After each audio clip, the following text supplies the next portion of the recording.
High বন্ধুরা, আমি অনিতা সুন্দর একটা রান্নার ভিডিও নিয়ে চলে এলাম। তো আগে থেকে আলু আর ডিমটা সিদ্ধ করে খোসা ছাড়িয়ে রেখেছিলাম, তেলটা গরম করে করতে দিয়েছি। এদিকে লাল শাকটা এখনও বাছা হয়নি, আর ওটা এখন থাক, মানে আজকেই রান্না করব, কিন্তু আগে ডিমের কারিটা করে নিই, তারপরে বাচ্চাকে হেল্পারের তো কেউ নেই যে কেউ কুটে দিল বেচে দিলে, সেসব তো কোনো ব্যাপার নেই। যে ডিম ভাজার সময় আমি একটু হলুদ দিয়েছিলাম যে কালারটা ভালো হয়। ভাজা হয়ে গেছে, তুলে নেব এবার আমি।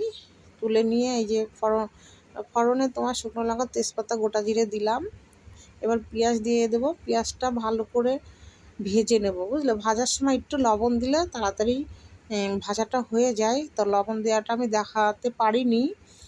আর এই যে মশলাটা বেটে রেখেছি, তোমার মশলাটা দিয়ে দিলাম।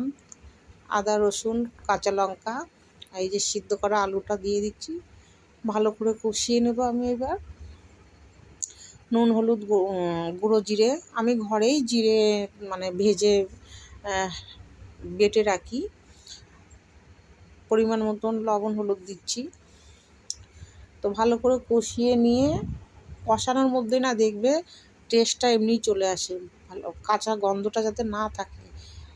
কষাতে কষাতে যখন দেখবে কাঁচা গন্ধটা চলে যায়, তখনই টেস্টটা আসে। আমি যে কোনো তরকারি আমার একদম ঝোল পছন্দ হয় না, ঝোল ভালো লাগে না, একটু কষা কষাই ভালো লাগে, ঠিক আছে। আর ছড়ানো ছিটানো চারিদিকে, ওইদিকে রান্নাঘরটা ঠিক হচ্ছে। হ্যাঁ, তো এবার জল দিয়ে দিচ্ছি। আমার ডিম এমনি ভালো, মানে ডিমের ঝোল এমনি পছন্দ হয় না আমার।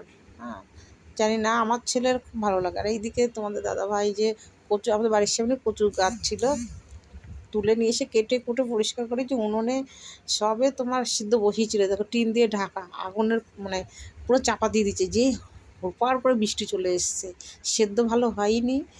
টিনটা চাপা দিয়ে ঘরে নিয়ে চলে আসলো কচুর শাকের সসপ্যানটা।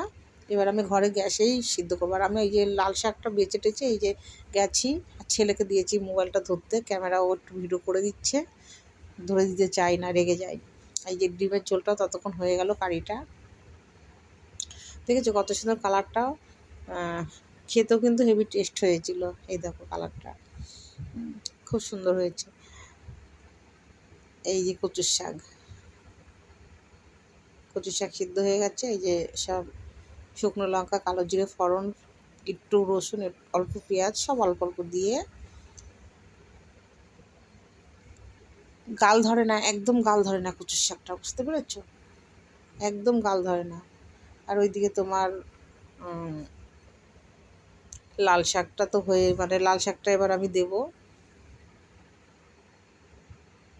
এই যে লাল শাকটা দিচ্ছি। লাল শাকেও যে যে জিনিস মানে মশলা ইউজ করেছি, আমি কচুর শাকেও সেম মশলা ইউজ করব, বুঝতে পেরেছো। হালকা রসুন, পেঁয়াজ, ব্যাস, আর কাঁচা লঙ্কা। এই দেখো লাল শাকটা ভাজা হয়ে গেছে, মোটামুটি সবই হয়ে গেছে। এবার কচুর শাকটা, এই কচুর শাকটা হলেই খেতে বসবো আমরা। একটু দেরি হয়ে গেছে সেদিনকে, মানে কি বলবো, একবার বাইরে একবার ঘরে রান্না করতে করতে দম বেরিয়ে যাচ্ছে। আর বৃষ্টি, তার মধ্যে বৃষ্টি আর ছাড়ে না। দেখেছো কচু শাকটা খুব মিষ্টি, চিনি দেওয়া লাগে না, আমাদের বাড়ির সামনে খুব সুন্দর। এবং অনেক মানে দুধ কচু বলো, অনেক রকম শাক পাতা আছে, বুঝতে পেরেছো। তো টাটা, আজকের মতো এই অবধি, আবার নতুন ভিডিও নিয়ে আসবো। কার কার ভালো লাগলো